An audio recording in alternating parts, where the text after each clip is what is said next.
हमने last class के अंदर सेक्शन 10 वाला इसेंशियल एलिमेंट्स करे थे। कौन से? सेक्शन 10 वाले। तो सब एक हेडिंग दीजिएगा, other essential elements not covered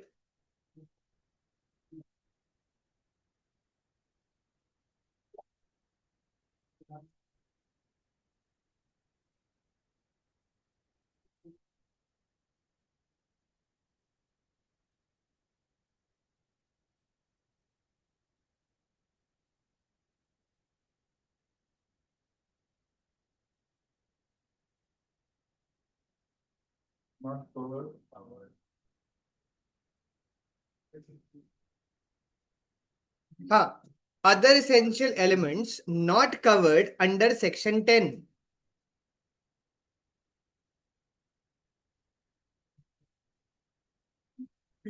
अच्छा जी, अब मेरी बात ध्यान से सुनिएगा। हमने लास्ट क्लास में ये पढ़ा था कि कुछ इसेंशियल एलिमेंट्स होते हैं कॉन्ट्रैक्ट बनाने के। जैसे कॉन्ट्रैक्ट बनाने के लिए आपका मेजर होना जरूरी होता है। क्या होना जरूरी है? मेजर, यानी कि आप 18+ हो, आप साउंड माइंड के होने चाहिए। क्या होने चाहिए? Sound mind. और हर कॉन्ट्रैक्ट में जैसे कंसिडरेशन होनी चाहिए। क्या होनी चाहिए? कंसिडरेशन का मतलब होता है समथिंग इन रिटर्न। दोनों पार्टीज को कुछ ना कुछ मिलना चाहिए। और ये सब चीजें हमने सेक्शन 10 में करी थी। किस में करी थी? सेक्शन 10 में। अभी आज हम ये हेडिंग में देखो क्या बोल रहा है। कुछ और इसेंशियल एलिमेंट्स भी होते हैं कॉन्ट्रैक्ट बनाने के लिए, बट वो किस में कवर्ड नहीं है? सेक्शन 10 में कवर्ड नहीं है। किस में कवर्ड नहीं है? सेक्शन 10 में। तो इसमें आप लिखिएगा, फर्स्ट, टू पार्टीज।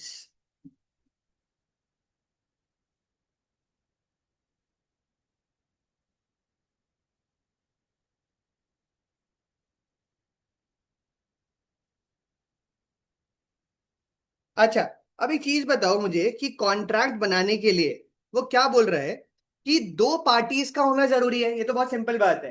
एक पार्टी ऑफर रखती है और दूसरी पार्टी उसको एक्सेप्ट करती है, तभी कॉन्ट्रैक्ट बनेगा। कोई अपने साथ कोई कॉन्ट्रैक्ट बना नहीं सकता। तो देखो क्या लिखा है, one party can not make contract with himself. तो इसमें आप लिखिएगा, टू पार्टीज के अंदर one can not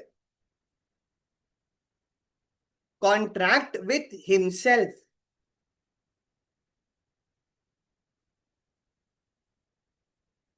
That is, at least two parties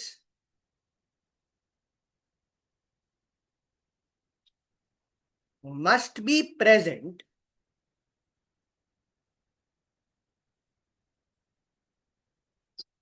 one making the offer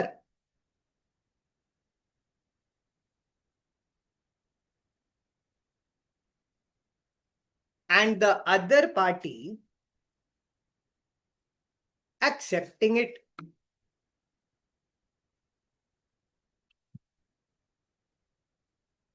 क्या मतलब हुआ? एक पार्टी क्या बनाती है? ऑफर बनाती है, और दूसरी पार्टी उस ऑफर को एक्सेप्ट करती है, तभी कॉन्ट्रैक्ट बनता है। क्या बनता है? तभी कॉन्ट्रैक्ट। हाँ जी। और वही चीज वो बोल रहा है, अगर एक कॉन्ट्रैक्ट ऑफ सेल होगा तो एक सेलर होगा और दूसरा बायर होगा। तो अगले पॉइंट में लिखेगा, to constitute to constitute a contract of sale, to constitute a contract of sale, there must be two parties. To constitute a contract of sale, there must be two parties, seller and buyer.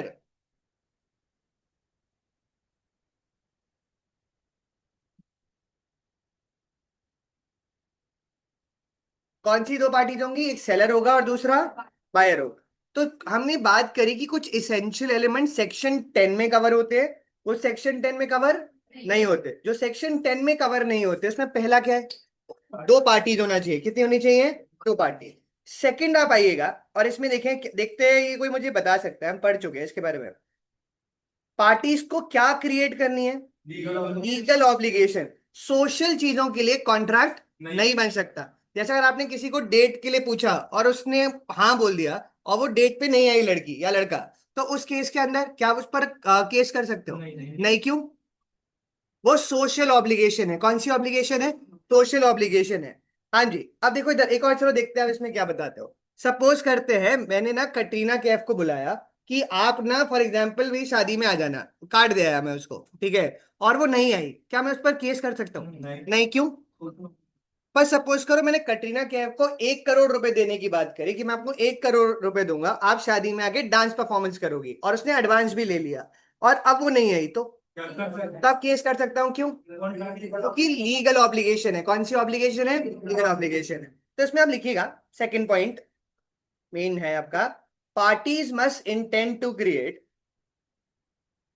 Legal obligations.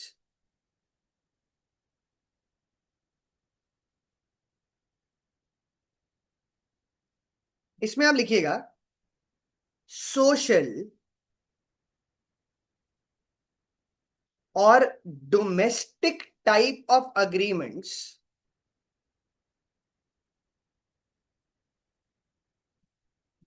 are not enforceable in the court of law, and hence do not make a contract। क्या नहीं बनाते? Contract नहीं बनाते।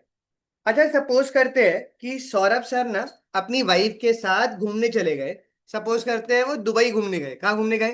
Dubai. काफी घूमे फिरे वहां पर, फिर उन्होंने अपनी वाइफ को इंडिया भेज दिया कि आप इंडिया चले जाओ। कहाँ चले जाओ? इंडिया चले जाओ। मुझे आने में 6-8 महीने लगेंगे। कितना टाइम लगेगा? 6-8 महीने लगेंगे। एक नया बिजनेस मैं स्टार्ट करने का सोच रहा हूँ, और मैं आपको हर महीने की महीने 1 लाख रुपए भेजता रहूंगा। क्या करता रहूंगा? 1 लाख रुपए भेजता रहूंगा। आप वापस इंडिया चले जाओ, ठीक है। उनकी वाइफ इंडिया चली गई, और सौरभ सर ने पहले महीने तो 1 लाख भेजे, सेकंड मंथ से देना मना कर दिया कि मैं पैसे नहीं दे रहा।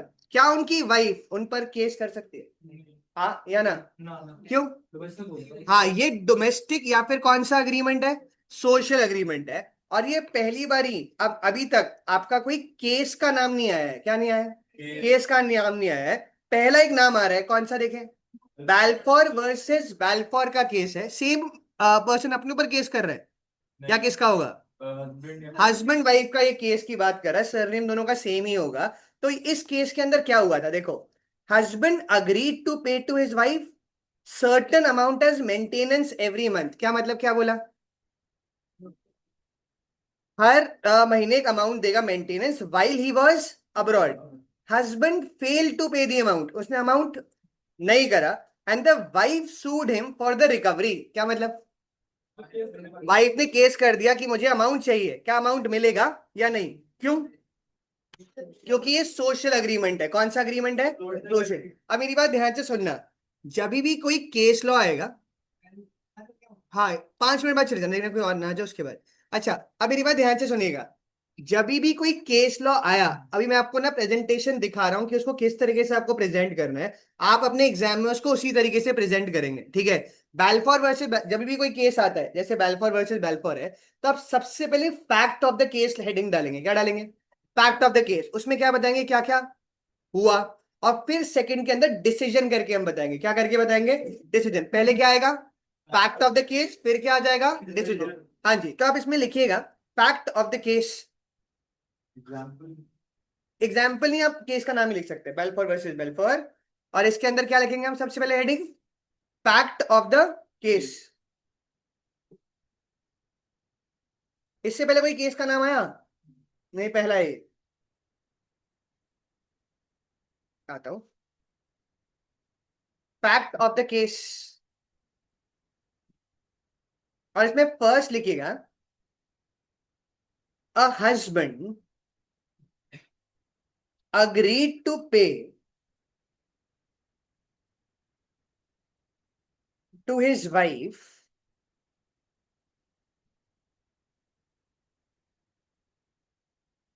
certain amount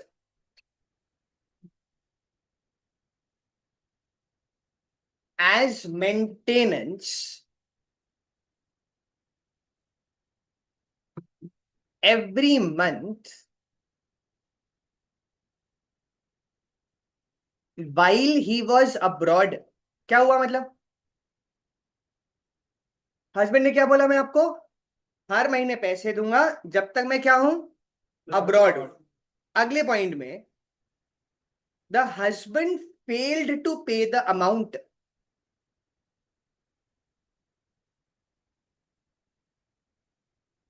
and the wife sued him for recovery. बड़ी खतरनाक वाइफ है। And the wife sued him for recovery. Wife ने क्या करा? केस डाला। अब डिसीजन में अगली हेडिंग दीजिएगा क्या? डिसीजन। और इसके अंदर आप हियर से लेकर ये लिख दीजिएगा। मैं 1 मिनट में, मैम बुला रही थी। क्या लिखा है डिसीजन में? क्या अमाउंट रिकवर होगी नहीं होगी? नहीं हो सकती, क्योंकि कौन सा अग्रीमेंट है? पोस्टल अग्रीमेंट है। और अगर लीगल अग्रीमेंट होता तो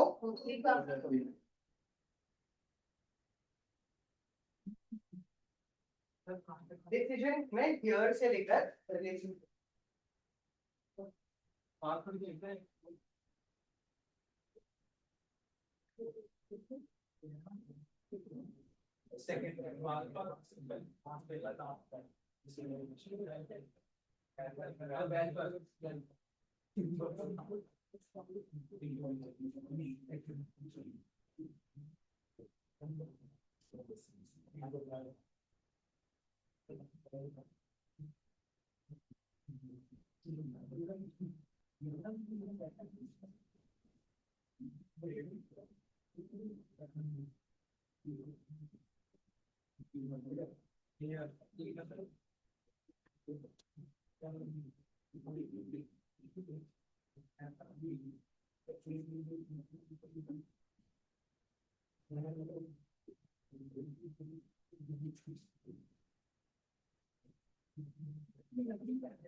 हाँ उसको बोलूंगा ऐसे ही होगा लेट लेट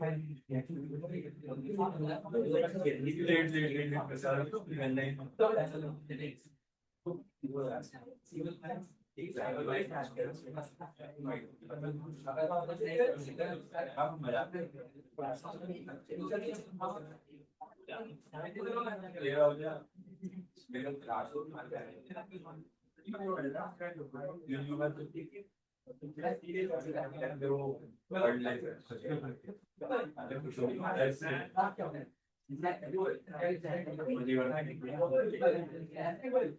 अपना एक बोल रहा हूँ मैं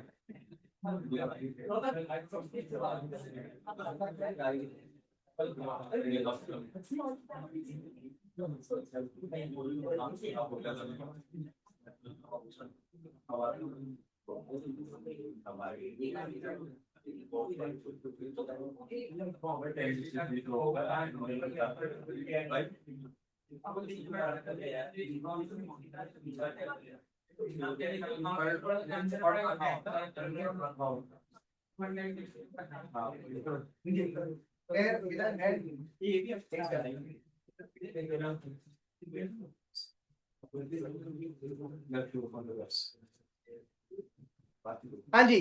तो हमने कितने पॉइंट्स करे इसमें? दो। पहला क्या था? दो पार्टीज होनी चाहिए, और दूसरा पॉइंट लीगल ऑब्लिगेशंस के लिए। किसके लिए? और उसमें केस का नाम क्या आया? Balfour versus Balfour. अब आइएगा थर्ड पॉइंट के ऊपर।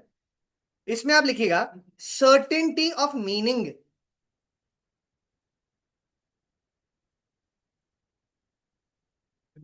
Certainty of meaning.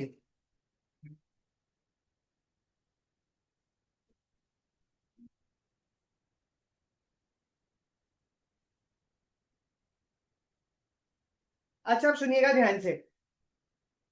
Certainty of meaning है कि कॉन्ट्रैक्ट के जो टर्म्स हैं वो सर्टन होने चाहिए। क्या होने चाहिए? सर्टन का क्या मतलब? डिफाइंड, क्लियरली डिफाइंड होने चाहिए। एंड वो वेग नहीं हो सकते। वेग मतलब कोई उल्टा सीधा हवा में बातें कर रहे हो, उस चीज के लिए आप कॉन्ट्रैक्ट में एंटर। अच्छा, जैसे सपोज करते हैं आपको अनुराधा मैम बोलती कि क्लास की फीस 40,000 भी हो सकती है, 60,000 भी हो सकती है, 80,000 भी हो सकती है, 1 लाख भी हो सकती है। टर्म्स सर्टेन है या अनसर्टेन है? अनसर्टेन है। क्या कॉन्ट्रैक्ट बनेगा या नहीं बनेगा? अच्छा, मैंने अगर आपको बोला आप अपनी कार मुझे बेच दो, जितने पैसे मांगोगे उतने के ले लूंगा। अब क्यों? क्यों अनसर्टेन? डिफाइन नहीं हुआ। क्या नहीं हुआ? डिफाइन नहीं हुआ। अच्छा, अगर मैं आपको बोलूं कि मैं आपको 100 लीटर्स ऑफ ऑयल बेचूंगा। क्या बेचूंगा? 100 लीटर्स ऑफ ऑयल बेचूंगा 5 लाख रुपए का। Certain uncertain? मैंने आपको बताया नहीं कौन सा ऑयल। हाँ, मैंने तो सिर्फ क्या बोला? ऑयल बोला। पर अगर मैं बोलूं मैं आपको 100 लीटर्स ऑफ ऑलिव ऑयल बेचूंगा, तब तब वो सर्टेन हो जाएगा। क्या हो जाएगा? तो आपके कॉन्ट्रैक्ट के टर्म सर्टेन होने चाहिए। क्या होने चाहिए? चलो एक और एग्जांपल लेते हैं। सपोज करते हो मैं सिर्फ ऑलिव ऑयल में ही डील करता था। किसमें? ऑलिव ऑयल में। और पूरी मार्केट जानती है कि मैं सिर्फ ऑलिव ऑयल में डील करता हूँ। किस में डील कर रहा हूँ? अब मैं आपको बोलता हूँ मैं 100 लीटर ऑफ ऑयल आपको 5 लाख का बेचूंगा। Certain uncertain? क्यों सर्टेन? हाँ नहीं, मैंने बोला नहीं। मैंने बोला मैं आपको ऑयल बेचूंगा 5 लाख रुपए का। मैंने ये नहीं बताया ऑलिव ऑयल बेचूंगा। ये सर्टेन है या अनसर्टेन है? बस सब जानते हैं कि मैं किस में डील करता हूँ, ऑलिव ऑयल में। तो ये चीज सर्टेन बन गई। क्या बन गई? सर्टेन हो गई, क्योंकि सब जानते हैं कि मैं डील किस में कर रहा हूँ, ऑलिव ऑयल के अंदर कर रहा हूँ। तो वो सर्टेन हो जाएगा। क्या हो जाएगा? सर्टेन। तो इसमें आप लिखिएगा the agreement must be certain and not वेग और इनडेफिनेट। इनडेफिनेट मतलब आपने डिफाइन ना कर रखा हो। चलो एक, लगता है ये वाला आंसर आप गलत दोगे। चलो मैं सवाल पूछता हूँ। सपोज करते हैं मैं आपको बोलता हूँ कि मैं आपको एक Honda City fully automatic 2025 model sell करना चाह रहा हूँ। ठीक है? प्राइस मेंशन नहीं कर रहा। क्या मेंशन नहीं करता? आपको प्राइस मेंशन नहीं करता। अब ये कॉन्ट्रैक्ट सर्टेन है या अनसर्टेन है? हाँ, अनसर्टेन या सर्टेन? कोई, सब बोल रहे हैं, कोई आदमी बोल रहा है कि सर्टेन है। हाँ, क्यों? हाँ मैंने बिल्कुल एक तरीके से मैंने आपको सब चीजें बता दी। क्या बताया? Honda city fully automatic model बता दिया। तो इससे क्या समझ में आ रहा है कि मैं मार्केट प्राइस पे डील करूंगा। हाँ अगर फॉर एग्जांपल मैं आपको सारी स्पेसिफिकेशन दे रहा हूँ, प्राइस की बात नहीं कर रहा, तो इसका मतलब क्या है कि हम किस पर डील करने वाले हैं? मार्केट प्राइस पर या रीजनेबल प्राइस पे। तो ये चीज सर्टेन बन जाती है। क्या बन जाती है? सर्टेन। मतलब जिस चीज का मतलब निकाल सकते हो, क्या कर सकते हो, निकाला जा सकता है, वो चीज सर्टेन ही मानी जाएगी। क्या मानी जाएगी? सर्टेन। और मुझे कोई एग्जाम्पल का मतलब बताए, ये भी हमने बात करी। वो ऑयल वाला एग्जाम्पल था, देखो क्या लिखा है। A agrees to sell to B a 100 tons of oil, there is nothing to show what kind of oil was it. क्या मतलब कहीं पर भी ऑयल करिए, एग्जाम्पल लिख दीजिए। हाँ जी मैम, ये एग्जाम्पल लिख देना सर। हाँ दे दो मैम। हाँ पीडीएफ दे दो, बोलो संजय भैया जब तक आ रहे हैं पीडीएफ दे दो।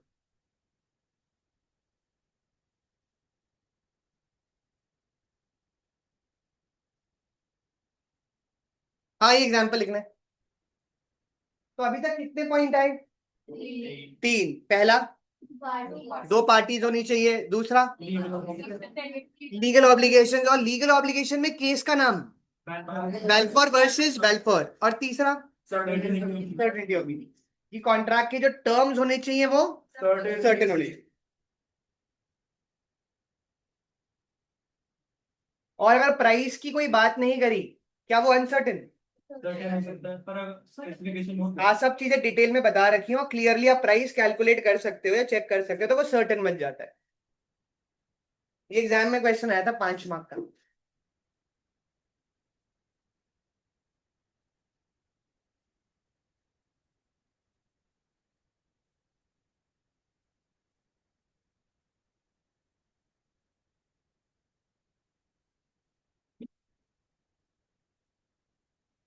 लिख दिया एग्जाम्पल।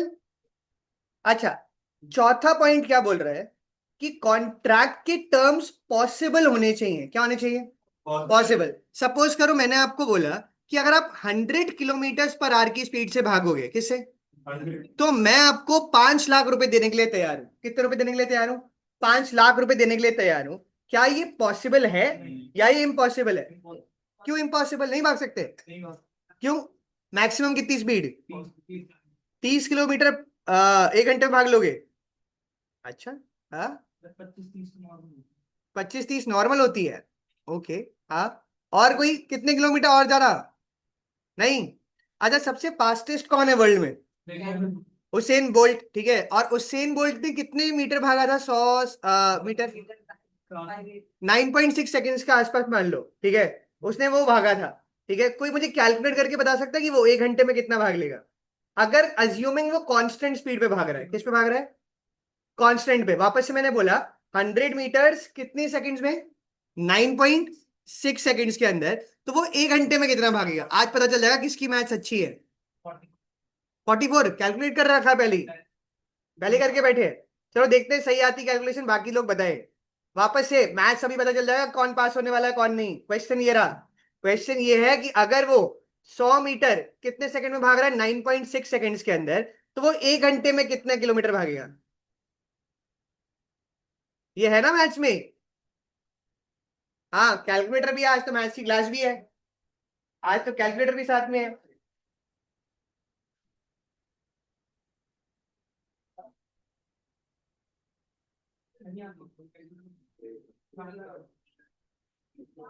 कई लोग तो कोशिश भी नहीं कर रहे। कर रहे? मैंने मैथ छोड़ दी, मैं क्यों करूं?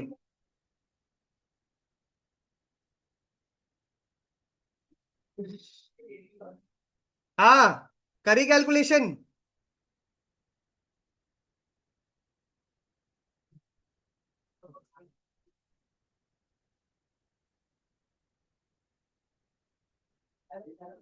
क्वेश्चन ही भूल गई। 100 मीटर 9.6 सेकेंड्स में, तो 1 घंटे में कितना? 400 मीटर का तो 150 150 किलोमीटर भाग जाएगा वो। 400 मीटर में बात। 60 किलोमीटर। 44 कर लिया कैलकुलेट। हाँ 36 37 आना चाहिए मेरे ख्याल से तो। हाँ 44 नहीं आएगा। नहीं, मेरे ख्याल से तो वो आएगा। 36-37 आना चाहिए। हाँ 37 ये लिया। हाँ जी। तो कितने किलोमीटर बोल रहा था, मैं 1 घंटे में भाग लेगा? 25-30। तो बोला ऑलमोस्ट उसेन बोल्ट जितना भाग जाओगे इतना। नहीं, वो 1 घंटे में 37, वो भी अगर वो रुके ना है उसेन बोल्ट, उस स्पीड में भागना है आपको। वो भाग जाएगा, मोटिवेटेड है इतना। बेटा फिर तो सीए में गलत आ गए हो, फिर तो भागने में लगो। हाँ, मेरे ख्याल से एवरेज आप 20 किलोमीटर भी कोई भाग ले घंटे में तो बड़ी बात ही है। हाँ, बहुत ज्यादा होगा। 20 ज्यादा भी बहुत, वो बहुत ही ज्यादा बोले, उसमें लाइट आ रही है ऊपर प्रोजेक्ट। 20 भी ज्यादा ही है। 15 भाग लो तो बड़ी बात है। आपको आ गया। आपको देखो पहले कितने बोल रहा था? 25। अब वो 10 पे आ चुका है। एथलीट भी भाग जाए ना। हाँ, एथलीट भाग सकता है, पर नॉर्मल इंसान नहीं भाग सकता। हाँ जी। तो चौथा पॉइंट क्या है? पर यहाँ पर मैच देख ली अब कितनी अच्छी है सबकी, बढ़िया, मजा आ गया देखकर। हाँ, 2-3 लोगों ने आंसर बताया। हाँ जी। तो चौथा पॉइंट आप लिखिएगा, possibility of performance. Possibility of performance में लिखिएगा, the terms of the agreement. हाँ, पॉसिबिलिटी ऑफ परफॉर्मेंस में लिखिएगा, the terms of the agreement should be capable of performance. The terms of the agreement should be capable of performance. Full stop, आगे लिखिएगा, an agreement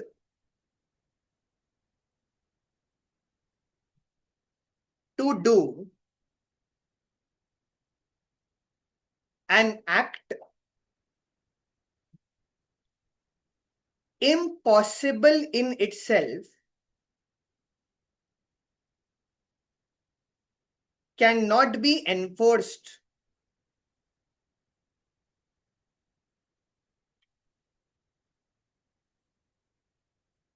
क्या नहीं कर सकते उसको?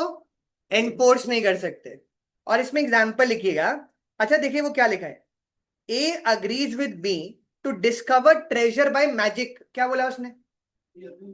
जादू से क्या ढूंढ लूंगा? खजाना ढूंढ लूंगा। क्या ये पॉसिबल है या नहीं है? नहीं। तो इसमें आप लिखिएगा एग्जाम्पल में, A agrees with B to discover treasure by magic. Full stop, आगे लिखिएगा, the agreement can not be enforced. The agreement can not be enforced as it can not be performed.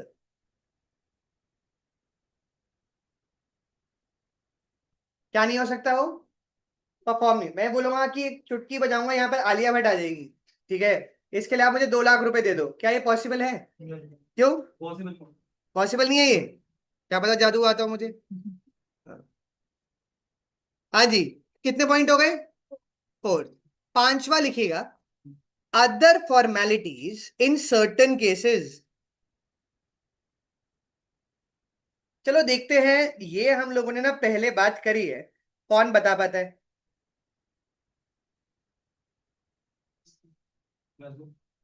ये अदर फॉर्म, अनएनफोर्सेबल वाले के अंदर बात करी थी कि कुछ कॉन्ट्रैक्ट्स में कभी कभी कुछ फॉर्मेलिटीज हो सकती है। क्या हो सकती है? जैसे कुछ कॉन्ट्रैक्ट्स वो हमेशा किस में ही होंगे? राइटिंग में ही होंगे। जैसे फॉर एग्जांपल कॉन्ट्रैक्ट ऑफ क्या लिखा है? इंश्योरेंस। वो तब तक वैलिड नहीं होगा जब तक कि वो क्या नहीं है? रिटन कॉन्ट्रैक्ट नहीं है। क्या नहीं है? Written contract. ये लिख दीजिएगा, अदर फॉर्मेलिटी वाला पूरा पॉइंट। और ये किस में आया था, कौन से कॉन्ट्रैक्ट में? अनएनफोर्सेबल का। और उसका सेक्शन क्या था? कोई सेक्शन ही नहीं था, आपने बना रहे नया सेक्शन। हाँ, ये तो ट्रिक क्वेश्चन था। हाँ जी, कोई सेक्शन नहीं था उसका। हाँ जी। और वॉइड अग्रीमेंट का सेक्शन? टू जी और two J void void contract, two H और टू ए। हाँ, अभी आएगा आगे, ऑफर का सेक्शन है, अभी पढ़ेंगे, आज ही पढ़ेंगे उस पर।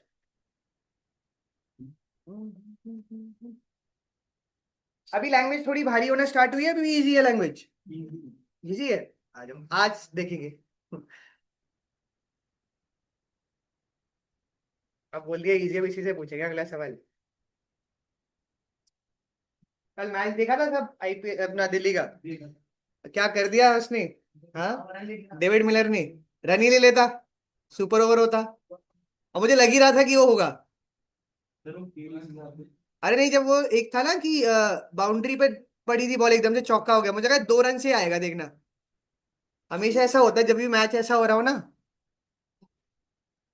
कौन कौन दिल्ली को सपोर्ट करता है? कोई भी नहीं। मैं इकलौता ही हूँ, मतलब, चलो। हाँ, दिल्ली में रह के दिल्ली को सपोर्ट नहीं करते, आरसीबी फैन है सारे, आरसीबी के भी नहीं, क्रिकेट ही नहीं देखते, बहुत अच्छी बात है। हाँ, कौन कौन देख रहा है आईपीएल? नहीं देखना बेटा, पेपर आ रहे हैं। यही मैं बोल रहा। हाँ। यही चेक कर रहा था। हाँ, चलिए अभी तो देख लो, कोई दिक्कत नहीं है, थोड़े दिन तो है मजे। हाँ जी, तो वापस से मेरी बात ध्यान से सुनिएगा।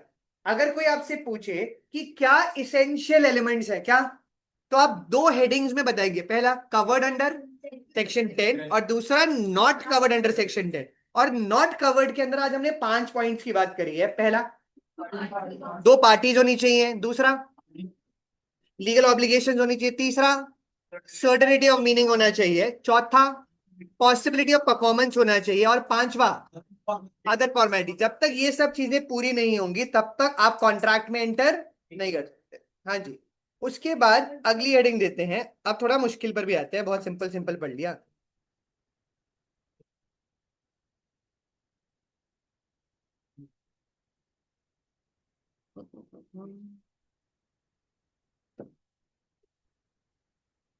हाँ जी, तो आप हेडिंग दीजिएगा, ऑफर स्लैश प्रपोजल।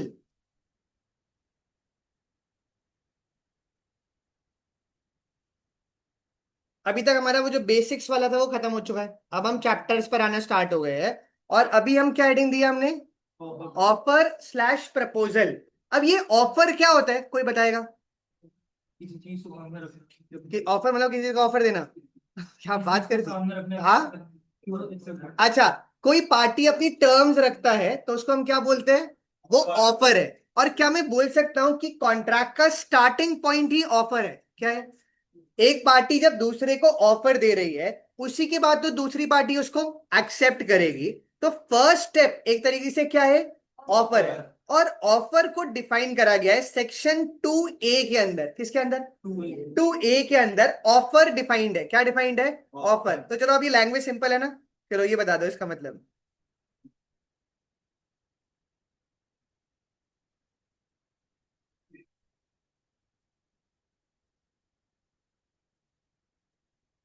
ऐसा लग रहा है सब ईशान अवस्थी जैसे होते हैं ना, तारे जमीन पर। हाँ, उस तरीके से देख रहे हैं, ये क्या है। ठीक है। हाँ, आ गया समझ में? यार बोल रहा मुझे पता है। हाँ, थोड़ा थोड़ा। हाँ बताओ।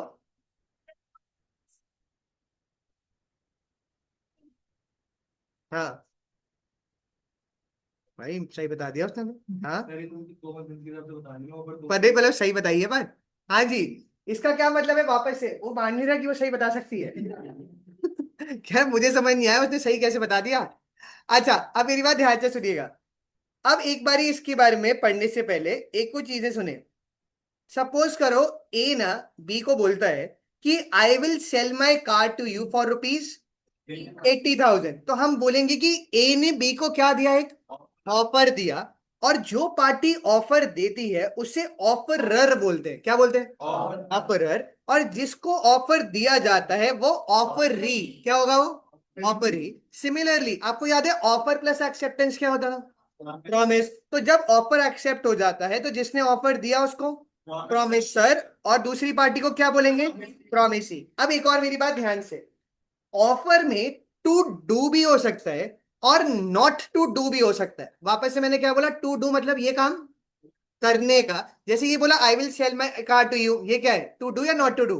To do. और अच्छा अगर मैं आपको ये बोलूं कि आप कभी जिंदगी में सिगरेट मत पीना, इसके लिए मैं आपको 3 करोड़ रुपए देने के लिए तैयार हूं, हाँ?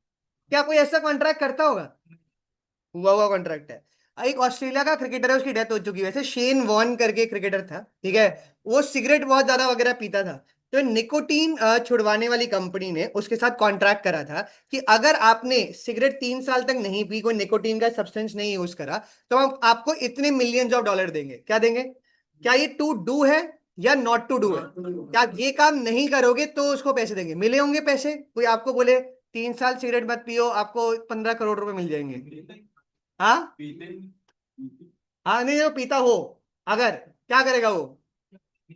हाँ, वो कहीं छुपता हुआ पीता हुआ मिल गया, ठीक है, और एक बंदे ने उसकी फोटो क्लिक करके दे दी न्यूज़पेपर वालों को, उसको पैसे मिल गए होंगे जिसने वो फोटो क्लिक करी होगी। हाँ, उसने तो पैसे इतने नहीं, पर उसको कुछ पैसे मिल गए होंगे, क्योंकि कंपनी के पैसे बच गए या नहीं बच गए? हाँ, कंपनी के पैसे बच गए, हाँ। हाँ, उसने बचवा दिए, हाँ। हाँ जी। तो वापस से ऑफर में क्या आ सकता है, टू डू और नॉट टू डू, दोनों कवर होते हैं। अब मेरी बात ध्यान से सुनिएगा, अब वापस से उसकी लैंग्वेज पर जाइएगा, अब शायद थोड़ी बहुत समझ में आ सकती है। देखो वो क्या बोल रहे हैं। जब एक पर्सन दूसरे को सिग्निफाई करता मतलब शो करता है हिज विलिंगनेस टू डू, क्या मतलब? विलिंगनेस वो चाह रहा है कुछ करना, और एब्सटेन फ्रॉम डूइंग, एब्सटेन मतलब नॉट टू डू, कि ये काम मत करो। पहले क्या बोल रहा है, विलिंगनेस टू डू या फिर एब्सटेन फ्रॉम डूइंग। ये वर्डिंग्स पर ध्यान देना, नॉट टू डू नहीं यूज करना, क्या वर्ड यूज कर रहा है, एब्सटेन फ्रॉम डूइंग। और उसके साथ साथ वो दूसरी पार्टी का असेंट चाहता है। असेंट मतलब होता है अप्रूवल, क्या चाह रहा है, अप्रूवल चाह रहा है। तभी हम उसको एक वैलिड ऑफर बोलेंगे, क्या बोलेंगे? अच्छा अगर मैं आपको बोलता हूँ यार मैं सोच रहा हूँ यार अपनी गाड़ी बेच देता हूँ, ठीक है, क्या ये एक ऑफर है? नहीं। क्यों? हाँ, मैं किसी से कोई अप्रूवल थोड़ी मांग रहा हूँ, पर अगर मैं आपको बोलूं कि मैं अपनी गाड़ी आपको 5 लाख रुपए की बेचना चाहता हूँ, क्या आप खरीदना चाहते हो क्या? तो ये ऑफर हो जाएगा, क्यों हो जाएगा? इसमें आप, मैं आपसे विलिंगनेस मांग रहा हूँ कि अगर आपने हाँ बोल दिया तो ऑटोमेटिकली क्या बन जाएगा, एक कॉन्ट्रैक्ट बन जाएगा। हाँ जी, तो इसमें आप लिखिएगा as per section 2A of the Indian Contract Act, आप इंडियन कॉन्ट्रैक्ट एक्ट को शॉर्ट में आईसीए भी लिख सकते हैं, as per section 2A of Indian Contract Act. अच्छा, लॉ में क्या वर्ड टू वर्ड चाहिए उनको? मतलब अगर आपके एग्जाम में आया ऑफर डिफाइन करो, तो क्या आप ये पूरा का पूरा वर्ड टू वर्ड लिखना पड़ेगा? हाँ, याद हो जाएगा ये पूरा? अरे अभी पहले वर्ड है, पहली बारी, ऐसे तो बहुत सारा आ जाएगा आपके पास, डेटा याद करना बहुत टफ होता है। पर एक मेरी बात ध्यान से सुनना, अगर आपने ये इन्वर्टेड कॉमा खोल दिए, ठीक है, तो इसका क्या मतलब है कि आप एग्जैक्ट सेम टू सेम लिखने वाले हो। आप एग्जाम में मैं आपको बोलूंगा कि ये ओपन मत करना, क्योंकि अगर आप ये ओपन कर रहे हो तो इसका मतलब क्या हो रहा है कि आप सेम टू सेम चीज के बारे में बात करने वाले हो। तो ये तो कभी ज्यादातर कोशिश करना, जब तक बिल्कुल पूरी रटी हुई ना हो तब तक ना करें। और कुछ कुछ कीवर्ड्स हैं, जैसे कौन सा, विलिंगनेस टू डू या फिर एब्सटेन या एसेंट, ये वर्ड अगर आप यूज कर लो, बाकी आप अपने वर्ड थोड़ा बहुत ऊपर नीचे कर रहे हो तो कोई प्रॉब्लम की बात नहीं है। तो इसमें आप लिखिएगा when one person signifies to another his willingness to do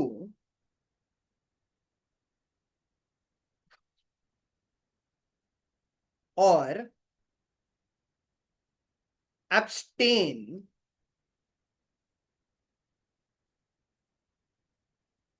from doing anything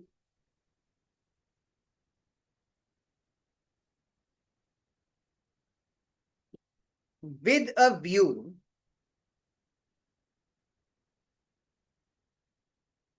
to obtaining the assent of that other।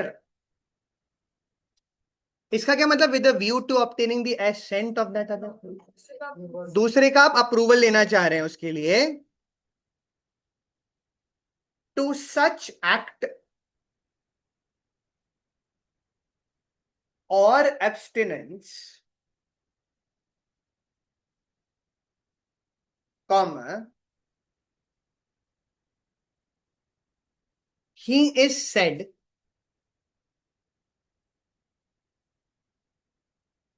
to make a proposal। वो क्या दे रहा है, दूसरी पार्टी को एक प्रपोजल दे रहा है, और अगर प्रपोजल एक्सेप्ट हो जाएगा तो वो प्रॉमिस बनाता है। क्या बनाता है वो? प्रॉमिस बनाता है। हाँ जी। और ये एक बार एग्जाम्पल भी लिख दीजिएगा। एक और क्वेश्चन चलो इसमें से पूछता हूं आपसे, इनमें एक्सेप्टर कौन होगा? बी को हम एक्सेप्टर भी बोल सकते हैं, क्या बोल सकते हैं? और ए को एक्सेप्टी भी बोला जा सकता है, क्या बोला जा सकता है? कई बच्चे ऐसे याद कर लेते हैं, डबल ही है तो ये दूसरी पार्टी होगी, ऐसे मत याद करना। हाँ, इसको हम एक और नाम क्या बोल सकते हैं? एक्सेप्टर, ये बना दीजिएगा।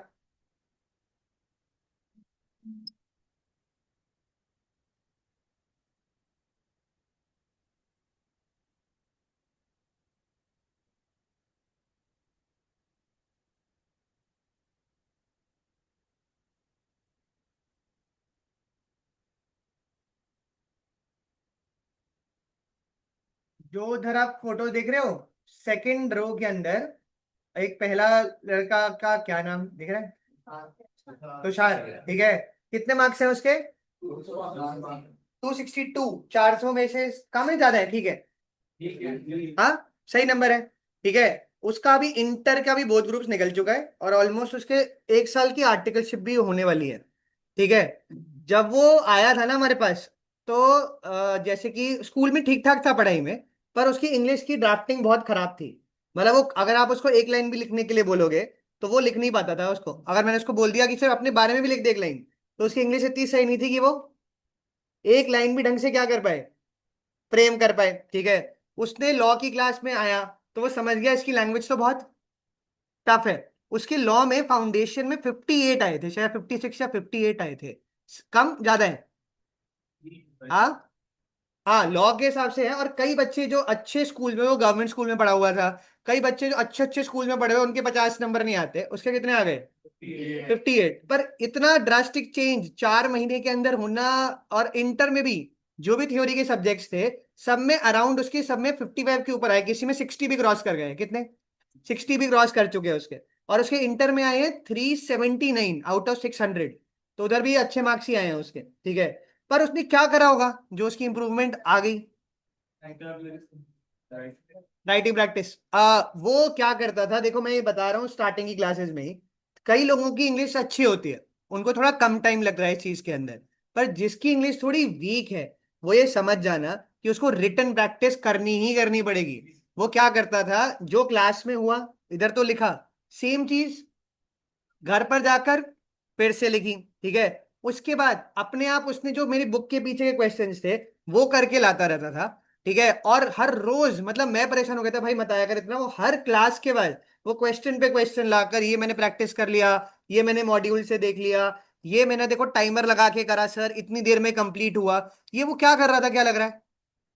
वो प्रैक्टिस पे प्रैक्टिस करे जा रहा था और अपने आप को बेटर करता जा रहा था। ठीक है, इंटर उसने हंसते खेलते क्लियर कर लिया। जो उससे अच्छे स्कूल्स के पढ़े हुए, बोर्ड में 90s में लाए हुए, उनका अभी बोथ ग्रुप साथ में क्रैक नहीं होता, और वो कर गया। ठीक है, और वो हैरानगी उसके, मतलब उसको तो था चलो करेगा, पर उसने अपने आप को इतना इंप्रूव कर लिया इंटर तक आते आते, कि कई बारी मुझे कहीं उसमें डिफरेंस ही नहीं फील होता था।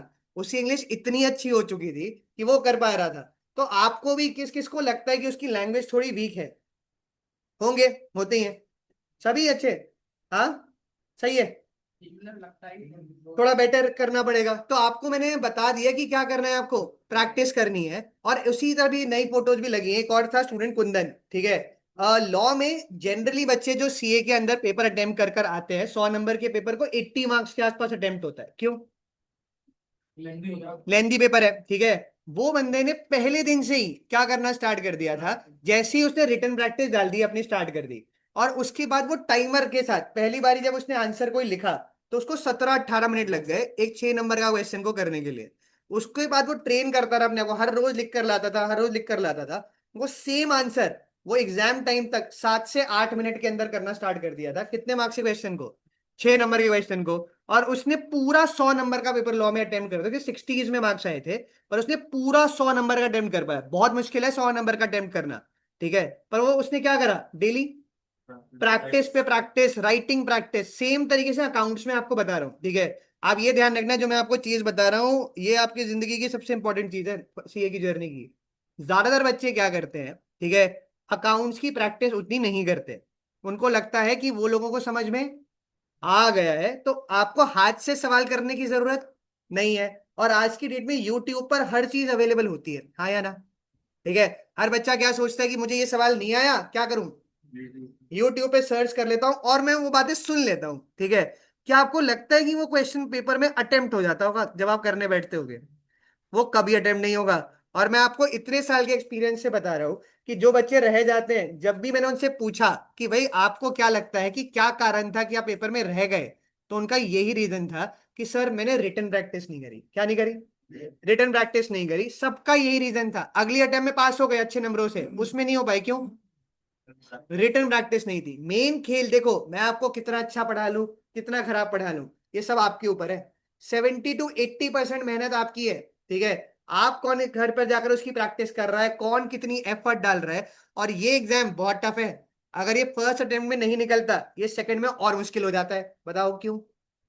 क्योंकि एक तो आपकी मोटिवेशन और अपने ऊपर से कॉन्फिडेंस खत्म हो जाता है, ठीक है। और सेकंड अटेम्प्ट तक आते आते टाइम कम बच जाता है सेकंड अटेम्प्ट का। जैसे अगर किसी ने सितंबर में पेपर दिया, उसका क्लियर नहीं हुआ, उसका रिजल्ट आता है करीब करीब नवंबर में। कब?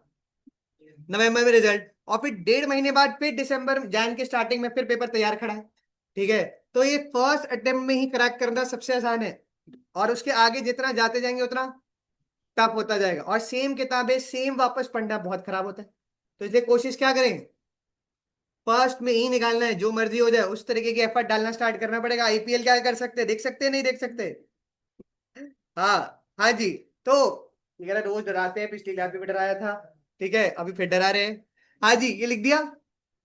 हाँ, उसके बाद अगले इस पर आइएगा और लिखिएगा एनालिसिस ऑफ द डेफिनेशन। चारों टीचर में क्या लगता है सबसे स्ट्रिक्ट कौन होगा? हाँ, कोई भी नहीं? हाँ, चारों टीचर में से अभी तो आप पढ़ रहे हैं, सबसे स्ट्रिक्ट टीचर कौन सा होगा? कोई सा भी नहीं? चलो थोड़े दिनों बाद फिर पूछूंगा। हाँ, ठीक है। मैं तो नहीं लग रहा ना? नहीं। अच्छा, अभी मैं 15-20 दिन बाद पूछूंगा, ठीक है। हाँ, लॉ में अभी तक हाईएस्ट 89 है, ठीक है। 89। एक उसका नाम सिमरन था, 89 इसमें नहीं है। उसमें जो अनीश है ना ऊपर वाले, उनके 70s में आए हैं, दोनों। दोनों। हाँ। कौन सी? अच्छा, हाँ अनीश वो वाला सेकंड वाला ना।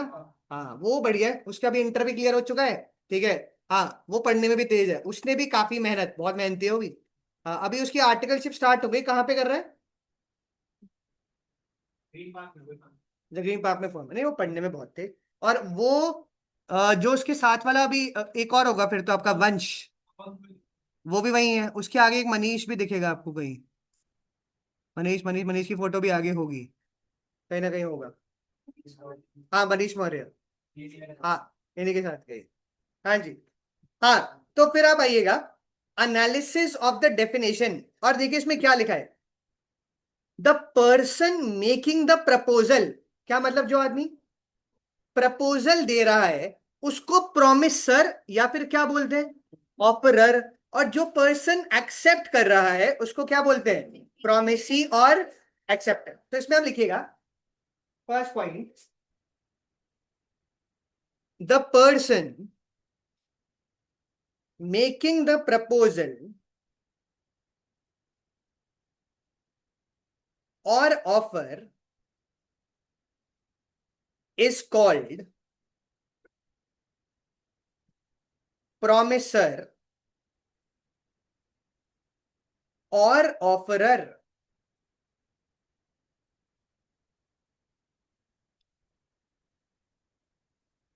द प्रोमिसर और offeror and the person accepting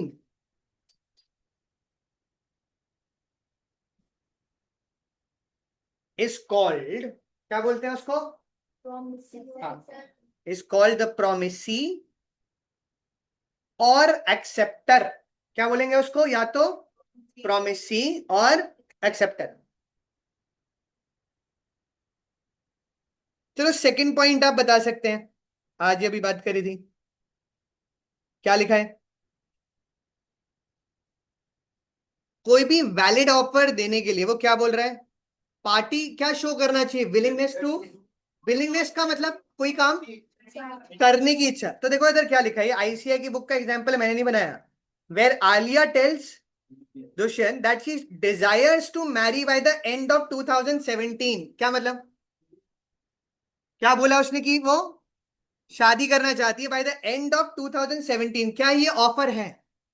क्यों? हाँ, अभी तक नहीं, पर उसने क्या कुछ पूछा? उसने असेंट मांगी या नहीं? अभी तक नहीं। बट अगर वो इसमें ये लाइन ऐड कर दे तो तो ऑफर हाँ, तो ये ऑफर क्यों हो जाएगा? कोई बताए? फिर उसको अपनी बिलिंग हाँ, वो उसके अंदर असेंट मांग रहे हैं, तो वो क्या बन जाएगा? एक ऑफर बन जाएगा। क्या बन जाएगा? ऑफर। तो एग्जाम्पल लिखिएगा, इसमें हम एग्जाम्पल में ये लाइन लिख सकते हैं। ये आईसीआई की बुक का, मैंने नहीं बनाया अपने लिए। और ये जो मैंने मार्क करा है सिर्फ वही लिखना है एग्जाम्पल में। पहला वेयर से लेके दुष्यंत तक है, फिर 10 से लेके ऑफर तक।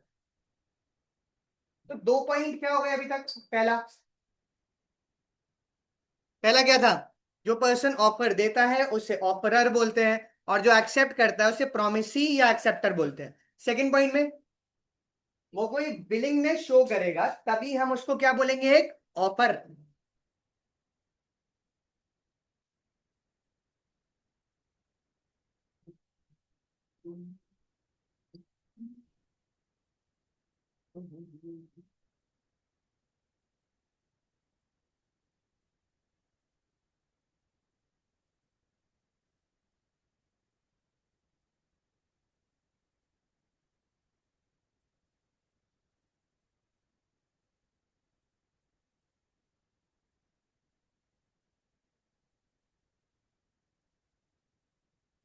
लड़ाई रुक गई वहां पर या नहीं रुकी? अभी क्या लग रहा है?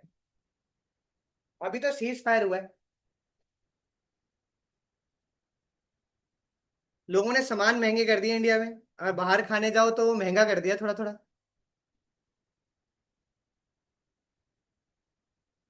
वो रेट अब कम नहीं करते, वो एक बार बढ़ गए तो बढ़ गए वो। मोमोज खाओगे तो वो बोल देंगे वहां गैस के 20 रुपए कई लोगों ने ऐड करना स्टार्ट कर दिया है।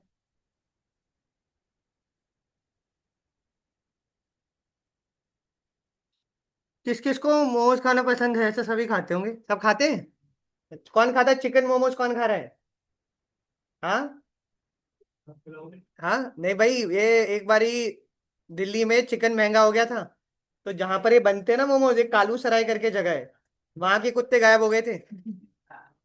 हाँ, वहां के कुत्ते गायब हो गए थे, वहां पर सब लोगों को उन्होंने खिला दी वही वाले।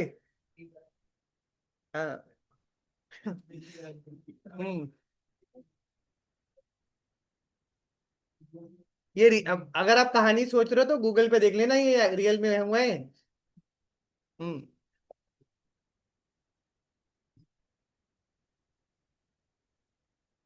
हाँ जी। तो 2 पॉइंट, पहला जिसने ऑफर दिया वो ऑफरर, जिसने एक्सेप्ट करा वो प्रोमिसी। सेकंड क्या? कि आपको विलिंगनेस टू डू और नॉट टू डू आती है। अच्छा, आप थर्ड पॉइंट भी आप बता सकते हैं, सबने एग्जांपल लिख लिया। हाँ जी। थर्ड क्या बोल रहा है? ऑफर क्या हो सकता है? Positive as well as negative, मतलब टू डू भी हो सकता है और नॉट टू डू। तो इसमें आप लिखिएगा अगले पॉइंट में, an offer can be positive as well as negative.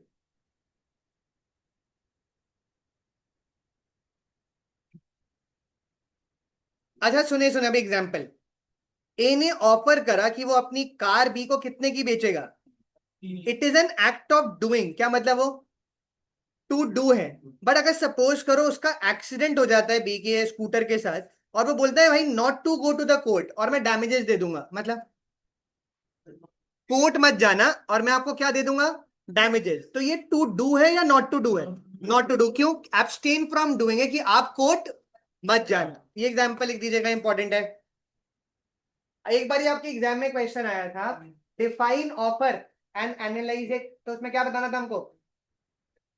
जो भी अभी हमने ऑफर को डिफाइन करा था, और ये जो एनालिसिस है, और वो ये लास्ट पॉइंट भी बता सकते हैं। कोई बताए क्या लिखा है?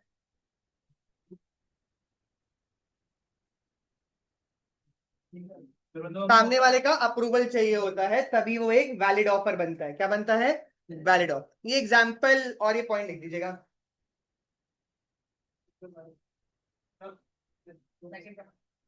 एग्जाम्पल लिख दिया जल्दी जल्दी। अच्छा, ऊपर वाला पॉइंट बच गया है।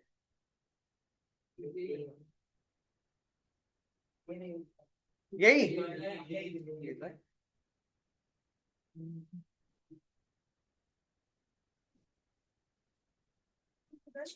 हाँ, ये एग्जाम्पल लिखने, मतलब ये, और नेक्स्ट पॉइंट है ऊपर वाला, बस हेडिंग ही देनी है।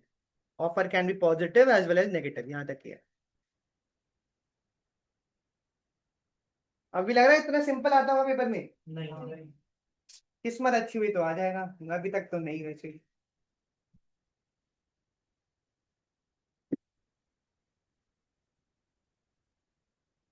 तो टू ए किसका सेक्शन हुआ? ऑफर का। अभी आप पढ़ेंगे टू बी, आगे आप पढ़ेंगे एक्सेप्टेंस और प्रॉमिस का रहता है। किसका रहता है? एक्सेप्टेंस और प्रॉमिस का। टू जी किसका था? Void agreement. टू एच किसका? सिर्फ कॉन्ट्रैक्ट का। और टू जे किसका? और टू आई वॉइडेबल।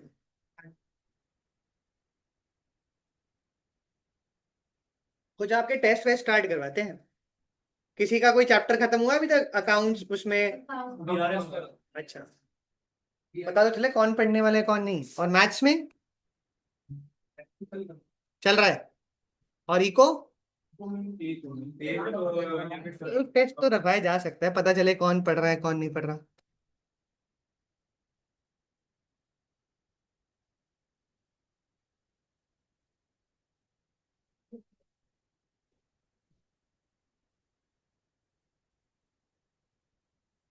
लिख लिया था ना ऊपर वाला, और ये बस लास्ट पॉइंट भी लिख देना। उसमें क्या लिखा है कि दूसरी पार्टी की अप्रूवल चाहिए होती है, तभी वो एक वैलिड ऑफर है।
लिख दिया? हाँ। तो एनालिसिस में कितने पॉइंट है? चार। पहला क्या था? जो पर्सन ऑफर दे रहा है वो ऑफरर होगा, और जिसको ऑफर दिया गया वो ऑफरी। सेकंड क्या करा हमने?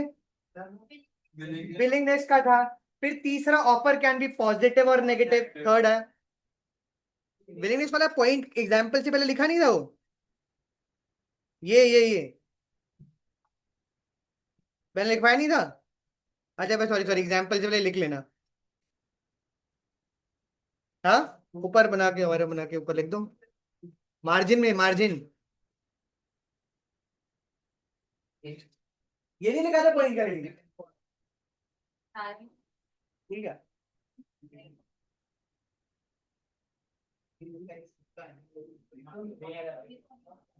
नियर नियर, मेरे नहीं, सिर्फ।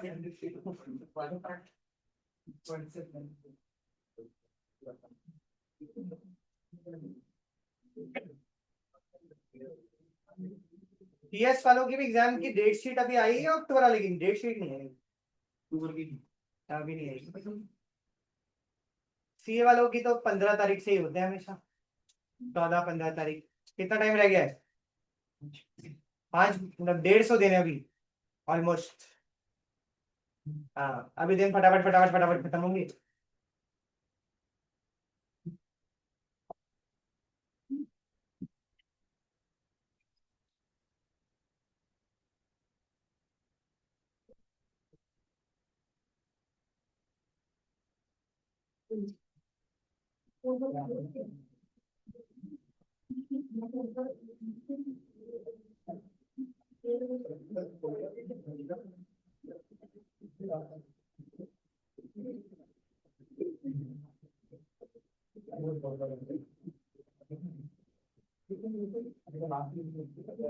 लिख दिया। हाँ, तो यहां तक ही हमें करना था, बाकी अगली क्लास में करेंगे। Have a very very good day.